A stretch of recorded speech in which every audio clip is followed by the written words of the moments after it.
Part 2, as with the days passing by, John becomes increasingly popular in New London. He attends parties regularly, gets the attention of women, and the alphas are also intrigued by his presence. In one such party, he gathers a bunch of alphas and explains about the life he used to live in savage lands. To entertain them, he even makes up some random hypothetical stories where he killed several people at once. Hearing this, the people at the party start assuming that John is a dangerous savage, with whom no one should mess with. However, all this takes a toll on John. Despite getting all the attention he wished for, everything has become monotonous and repetitive for him. John also realizes that all people get close to him because they find him amusing, not because of his personality. They simply want to uplift their social status by getting close to the barbaric savage, who has become the talk of the city. One day, after John and his caretaker, Bernard, get ready to leave home after a party, John expresses his desire to wander off and explore the town.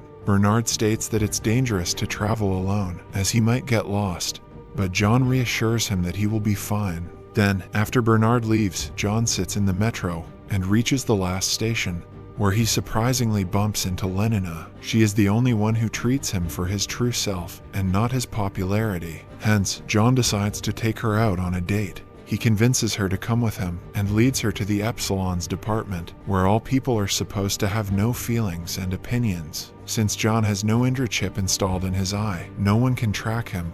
But Lenina, who is always strict to the rules of New London, finds the adventure a bit risky. However, John convinces her to take off her chip, and with this, the two get on the Epsilon train and wander off. There, they come across endless acres of green space, where technology is still primitive. John gazes at the beautiful scenery and tells Lenina that heaven was always present right in front of them, but they just could not see it. Once they get out of the train, Lenina starts acting anxious and keeps saying that they should return, but John insists on staying. He empathizes with the Epsilons and reveals that he, too, lived a similar life back in the savage lands. He was always bullied, looked upon and mistreated by others, as they thought he was a loser. However, despite all that, he still misses his home, where people at least had opinions and could do whatever they desired. But here in New London, everything has to be in accordance with Indra, which is extremely boring. Elsewhere, Bernard learns from John's personal assistant, Gary, that he has been missing since last night. Afraid, Bernard searches for the savage everywhere, but fails to find him. That evening, he, along with other Alpha Plus members of New London, are invited to a feast, which is taking place to inaugurate the new director of the city, Henry. As usual, John is also invited for the amusement of others, but Bernard makes an excuse that the savage is suffering from morning sickness. Soon, the feast begins and Henry gives an inspiring speech. However, Bernard, who always thinks he's better than Henry, gets up from his seat and starts bragging about himself.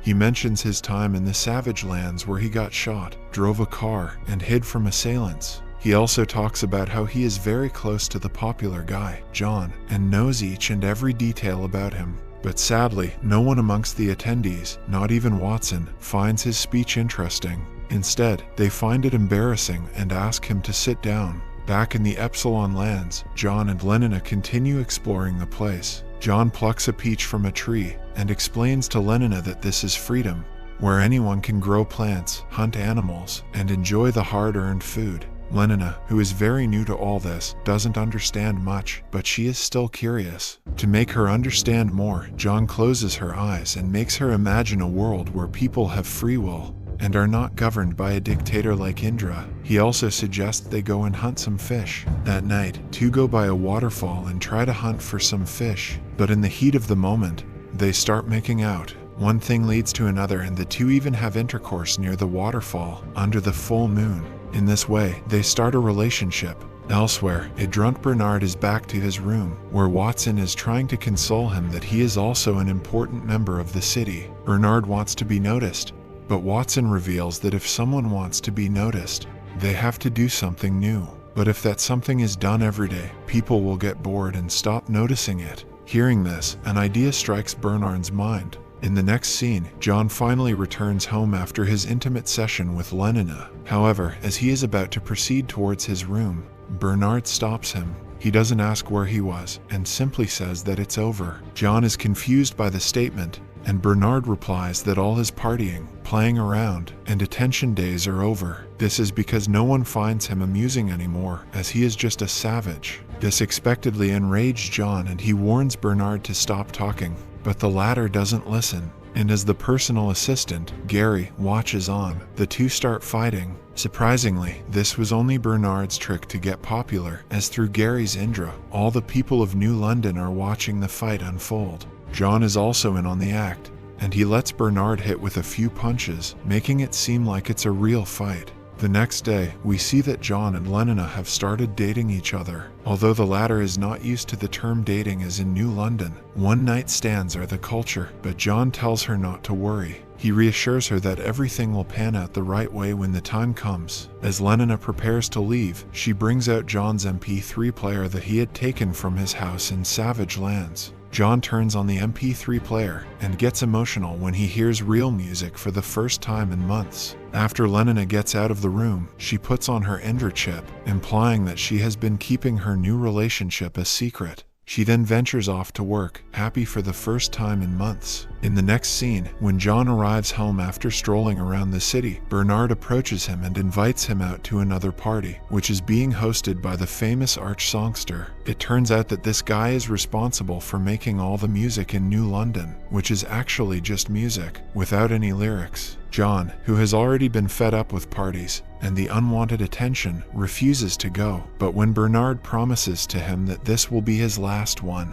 he agrees. Elsewhere, Mustafa Mend, the most intelligent person in the land, senses that a danger is approaching the city. She wanders around the prohibited parts of New England until she reaches a dilapidated building where the Soma pills were previously manufactured. Inside, there are a bunch of computers lying around, and here it is revealed that these computers are responsible for maintaining law and order in the city, not Indra. A worried Mustafa Mend checks one of the computers and finds a lot of databases altered there. Just then, her evil daughter, Lisa, approaches her from behind and reveals that she is the one who altered the databases. She did this because the people of New London have become too monotonous and irrelevant. And when Mustafa Mend checks one of the books lying around, she learns that her daughter has altered a very dangerous database in the Indra chip, which will now enable people to commit the unthinkable. Elsewhere, Bernard and John get dressed up and head to the party, which is being hosted by the arch sangster. Apparently, a game called Frolic is going to be played, where the alphas will chase the betas and have intercourse with them if they are caught.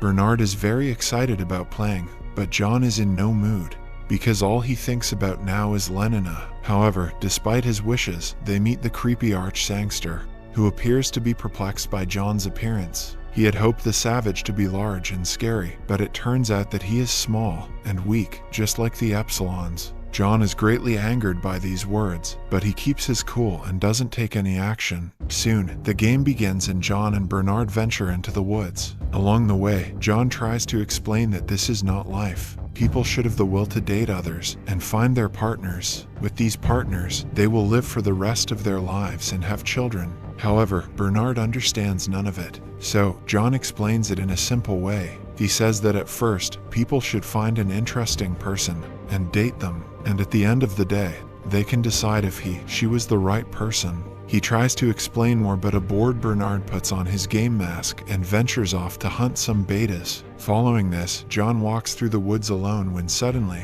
he notices his love, Lenina, having intercourse with an alpha. John is obviously dejected, but he can do nothing about it. The next morning when the two meet, John expresses his dissatisfaction at the incident, but Lenina asserts that she was just following the rules. John tells her to forget the rules and live a free life. However, Lenina says that it's not so easy. If she didn't have intercourse with the alpha, Indra would come to know. This would result in their relationship being exposed, which would cause further problems. The following day, Bernard surprisingly calls Lenina to his room and inquires about where she always goes privately. But before she can answer, Bernard unexpectedly asks her out on a date. It seems as if he took John's suggestion from the night earlier and is trying to start a new relationship in a savage way. Lenina loves John a lot and doesn't want to commit to someone else, but if she doesn't say yes to Bernard, she will get exposed. Hence, she reluctantly agrees to the date. They get on a private jet and fly off to a private island, where the perfect stage has been prepared for a romantic dinner. However, things don't go quite according to plan for the two.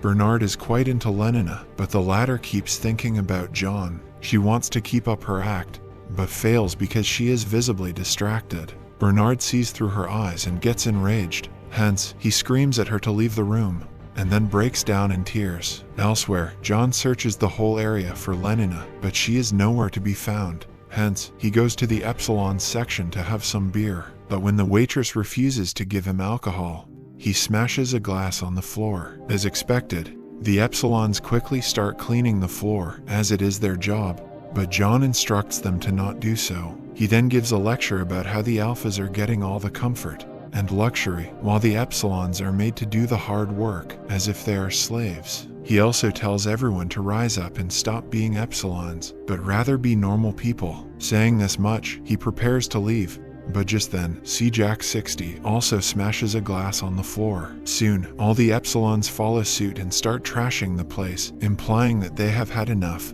and are ready to revolt. Shortly after, John finally meets up with Lenina, and the two have an emotional reunion. However, he is fed up with being sad, so he goes to Watson to ask for help. He inquires if she can alter someone's memory, to which she says yes. Part 2 ends as John finally puts on the optical chip. Subscribe to see more videos like this, turn on the notifications, and leave a like to help the channel out.